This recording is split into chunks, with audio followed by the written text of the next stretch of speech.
اعوذ باللہ من الشیطان الرجیم، بسم اللہ الرحمن الرحیم۔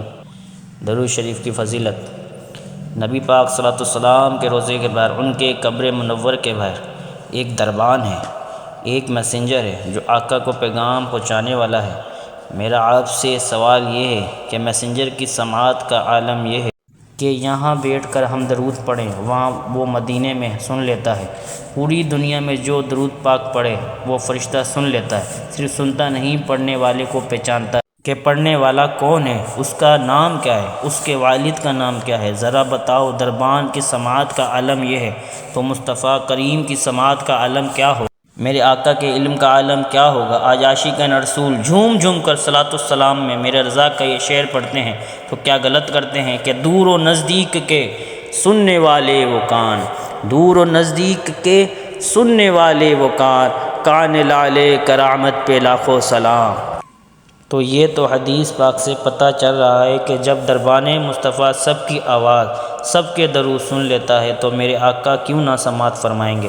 بس دل سے پکارنا ہے، فریاد امتی جو کرے حال زار میں، فریاد امتی جو کرے حال زار میں، ممکن نہیں خیر بشر کو خبر نہ ہو، واللہ وہ سن لیں گے، فریاد کو پہنچیں گے، اتنا بھی ہو کوئی آہ کرے دل سے۔ بس دل سے پکارنے کی دیر ہے، کام بن جاتے ہیں۔ مجھے سچ بتاؤ، ایک امتی کے لیے اس سے بڑی کیا سعادت ہوگی؟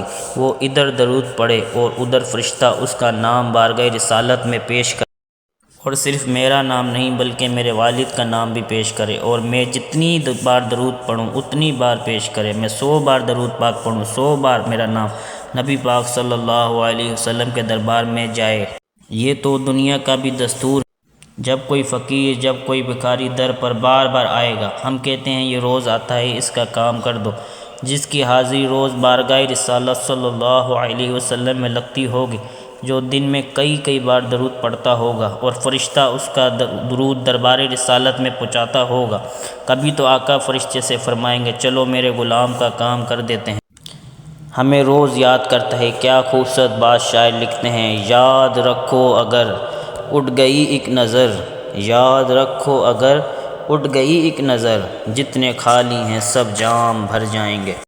پھر سارے کام سیدھے ہو جانے ہیں۔ کچھ لوگ مشکل میں ہوں گے، پریشانی میں ہوں گے، بیماری میں ہوں گے، قرض میں ہوں گے، سب درود پڑھتے رہا کرو، نبی پاک کی توجہ ہونے کی دیر ہے۔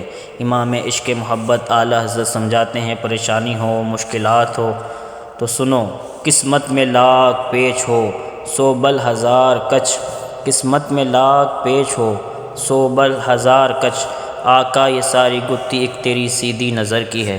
بس نبی پاک کی نظر پڑنے کی دیر ہے، سارے کام سیدھے ہو جانے ہیں۔ درود پاک کو کثرت سے پڑھتے رہیں۔ صلو علی الحبیب صلی اللہ تعالی علی محمد صلی اللہ علیہ وآلہ وسلم۔